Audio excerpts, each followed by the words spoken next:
ભરૂચ તાલુકાના કવીઠા ગામે યુવાને પોલીસના ત્રાસથી આપઘાત કર્યો હોવાના સાંસદના આક્ષેપ બાદ ખળભળાટ મચી જવા પામ્યો હતો।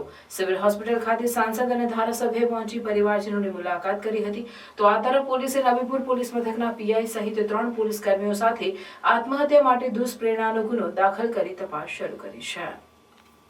ભરૂચ તાલુકાના કવીઠા ગામ ખાતે રહેતા યુવાન કીર્તન વસાવાએ ઝેરી દવા ગટગટાવી આપઘાત કરી લીધો હતો। આ અંગેની જાણ પોલીસને થતાં પોલીસ કાફલો ઘટનાસ્થળે પહોંચ્યો અને મૃતકના મૃતદેહને પોસ્ટમોર્ટમ અર્થે સિવિલ હોસ્પિટલ ખસેડાયો હતો। આ બધા જ વચ્ચે સાંસદ મનસુખ વસાવાએ સોશિયલ મીડિયા પર પોસ્ટ કરતા ખળભળાટ મચી જવા પામ્યો હતો। સાંસદ મનસુખ વસાવાએ યુવાનની સ્યુસાઇડ નોટ સાથે કરેલી પોસ્ટમાં લખ્યું હતું કે નબીપુર પોલીસના ત્રાસથી યુવાને આપઘાત કર્યો છે। ત્યારે સમગ્ર ઘટનાની ન્યાયિક તપાસની માંગ સાંસદ મનસુખ વસાવાએ કરી હતી। સ્યુસાઇડ નોટમાં યુવાને નબીપુર પોલીસ દારૂના કેસમાં ખોટી રીતે હેરાન કરતી હોવાથી તેને આ પગલું ભરતો હોવાનો ઉલ્લેખ કર્યો હતો। આત્મહત્યા કરી લીધી છે, જે અંગે એ લોકો એટલી હદે હેરાન કરતા હતા, જે મારા મમ્મી મારા ફોઈ એને પણ ઉઠાઈને લઈ ગયા હતા, એક દી મને પણ લઈ ગયા હતા અને પછી આવી રીતે પપ્પાને ટોર્ચર કરે કે તું આ ધંધો ચાલુ કર અને પછી પૈસા બાકી તને હું ગલત રીતે ફસાવીશ અને તને હેરાન કરીશ। આવીને ડેલી ઘરની આવીને ઉભો રહેતો અને એ શોધખોળ કરતો, ઘરમાં ઘૂસી જાય, ઘરમાંથી બધી જેમ તેમ મા સમાનની ગાળો બોલતો અને અમને એવું કહેતો ગમે ત્યારે લઈ જાય। એક પણ મળ્યું તો મારા પપ્પાને એવી ખુલ્લી ધમકી આપી હતી કે તને જો એક પણ મળ્યું ને તો તને સાંજે ગામના વચ્ચે ઊંધો લટકાઈને મારવીશ એવું કીધું હતું। જૂઠા કેસમાં તમે ફસાવી, જૂઠા કેસમાં તને ફસાવીશ અને પાસામાં પણ લગાવી દઈશ એવું। આ તરફ ભરૂચ સિવિલ હોસ્પિટલ પર પરિવારજનોના ટોળા ભેગા થઈ ગયા હતા। ત્યારે સાંસદ મનસુખ વસાવા તેમજ વાગરાના ધારાસભ્ય અરુણસિંહ રાણા પણ સિવિલ હોસ્પિટલ ખાતે પહોંચ્યા હતા અને પરિવારજનો સાથે મુલાકાત કરી હતી। આ અંગે મનસુખ વસાવાએ જણાવ્યું હતું કે 1 મહિના પહેલા પોલીસ ઇન્સ્પેક્ટર M.K. પરમાર વિરુદ્ધ કરેલી રજૂઆત ધ્યાને ન લેવાતા આજે ગંભીર પરિણામ સામે આવ્યું છે। ત્યારે આવા પોલીસ કર્મીઓ સામે કડક પગલાં ભરાવા જોઈએ। તો વાગરાના ધારાસભ્ય અરુણસિંહ રાણાએ જણાવ્યું હતું કે પોલીસ ઇન્સ્પેક્ટર સહિત 3 પોલીસ કર્મીઓને ડિસમિસ નહીં કરાય ત્યાં સુધી આ મામલો પડતો નહીં મુકાય। છતાં પણ એ લગ્નના 3 દિવસ બાકી હતા અને ઘરમાં ઘૂસી ગયો, બધું સામાન રફે તફે કરી નાખ્યું તો કશું કંઈ મળ્યો ના। અને મને સમજાતું નથી કે જેના તે પ્રસંગની જિલ્લા પંચાયતના સભ્ય છે એના ઘરમાં આ પ્રકારનું કઈ રીતના ખોટી રીતના ઘરમાં રેડ કરવાનું, ટોર્ચરિંગ કરવાનું, માલ સામાન રફે દફે કરવાનું મને સમજાતું નથી। નંગારેશ્વર ગામના સરપંચ તે પણ બેન છે, તે પણ આદિવાસી છે, તે ઘરમાં સરપંચના ઘરમાં પણ ઘૂસી ગયો। આ તમે મારે વિચાર કરવા જેવો પ્રશ્ન કે સરપંચોના ઘરમાં આ પ્રકારનું કૃત્ય કરે તો સામાન્ય માણસને આ લોકો કેટલું હેરાન કરતા હશે। આ ભરૂચ જિલ્લાની અંદર 2 પોલીસ સ્ટેશન એવા છે, એક રાજપાડી પોલીસ સ્ટેશન અને બીજા નવીપુર પોલીસ સ્ટેશન। આના માટે જે તે સમયે જે ઘટના ઘટી તે વખતે નિકોરાની ઘટના ઘટી તે જ વખતે જવાબદાર અધિકારીઓને ધ્યાન દોર્યું હતું કે આને તાત્કાલિક બદલી કરી નાખો। ખરેખર જો બદલી કરવામાં આવ્યો હોત તે વખતે તો અમારા કીર્તનભાઈને આ પ્રકારની સુસાઇડ કરવાનો સમય ના આવ્યો હોત, પણ પોલીસના ત્રાસ ને જુલમના કારણે અને ખાસ કરીને પીઆઈ નો એટલું ખરાબ વર્તન છે કે ગમે તેમ કરીને ગમે તેને નાના મોટા કેસોની અંદર ધમકાવાના, પૈસા કઢાવવાના, એની સાથેના 3 થી 4 પોલીસ વાળા છે એમનો બધાનો જ આ પ્રકારનો પોલીસ પોતાને મિત્ર ગણાવે છે પણ અહીંયા મિત્રને દુશ્મન છે, એક શત્રુ છે। આ પ્રકાર તો આ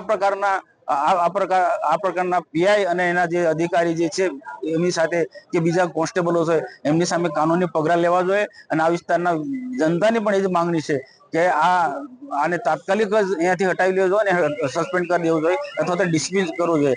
અમે આ માટે આ પરિવાર સાથે છે, પરિવાર જે દુઃખી છે એ દુઃખી પરિવારને અમે સાંત્વના આપવા માટે પણ અહીંયા આવ્યા છે। એ કીર્તનને એટલો બધો મજબૂર કર્યો પીઆઈ પરમારે, પોલીસ સ્ટાફે, કે એને વખત એને કહ્યું કે મેં દારૂ ગાળતો નથી, છતાં તું દારૂ ગાળ ને આપતો આપ। આ જ પ્રકારની વાત સતત પીઆઈ પરમાર કરી રહ્યા હતા। મને વિશ્વાસ છે કે સરકારમાં હું ને મનસુખભાઈ રજૂઆત કરીશું અને એને આજે જ એની ઉપર યોગ્ય કાર્યવાહી કરશે। એ બાબતમાં મને એસપીએ પણ મને એને મનસુખલાલને કહ્યું છે કે અરુણસિંહ શાંત નહીં થવા દો, એના માટે કાર્યવાહી કરીશું અને નબીપુરમાંથી રવાના કરીશું. સાથે સાથે મારી જિલ્લા પંચાયતના સભ્યના ઘેર પર ઘૂસી ગયો, સરપંચ અંગારેશ્વર ઘૂસી ગયો. મેં કહ્યું હતું કે પરમાર તું હમણાં ને હમણાં નીકળ, મારા જિલ્લા પંચાયતની સભ્ય દારૂ ગાળતી નથી અને એક સેવાનું કામ કરે છે. તો આ રીતે અમારા પરિવારને મહેમાનો રૂબરૂ એમનું જાન માનહાનિ કરવામાં આવેલું હતું.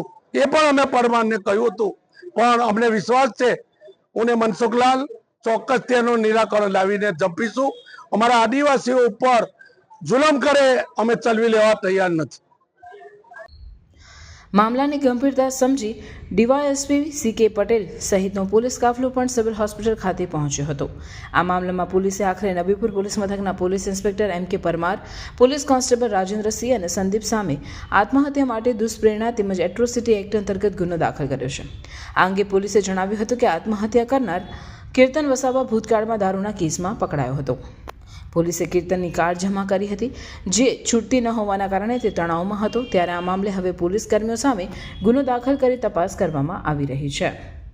હવે આ જે કીર્તન ઉર્ફે કિરણ વસાવા છે એને ભૂતકાળમાં નબીપુર પોલીસ સ્ટેશનના પોલીસ અધિકારી અને પોલીસ કર્મચારીઓ દ્વારા એને વિદેશી દારૂની વેચાણ અને હેરાફેરી કરવાની પ્રવૃત્તિમાં 2 વખત પકડેલો હતો અને એક વખતે જુગારના કેસમાં પણ પકડેલો હતો.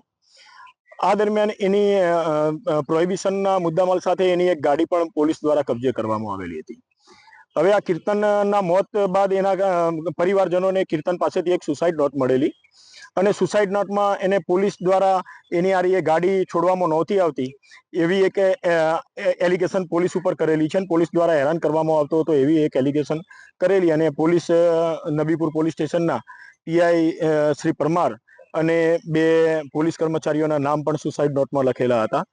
એટલે આ જે એના પરિવારજનો હતા એમનો આક્ષેપ એવો હતો કે ભાઈ આ પોલીસની હેરાનગતિના કારણે આ માણસ એ સુસાઇડ કરેલું છે.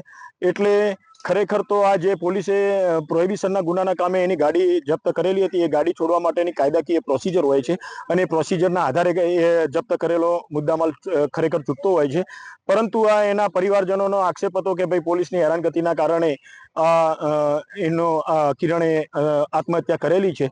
તો આ બાબતે એમના પરિવારજનોની લાગણીને ધ્યાન આપીને આ બાબતે અમે પોલીસ અધિકારી શ્રી પરમાર અને 2 પોલીસ કર્મચારીઓના વિરુદ્ધમાં એટ્રોસિટી એક્ટ અને આત્મહત્યાના દુષ્પ્રેરણ સંબંધમાં ગુનો રજીસ્ટર કર્યો છે.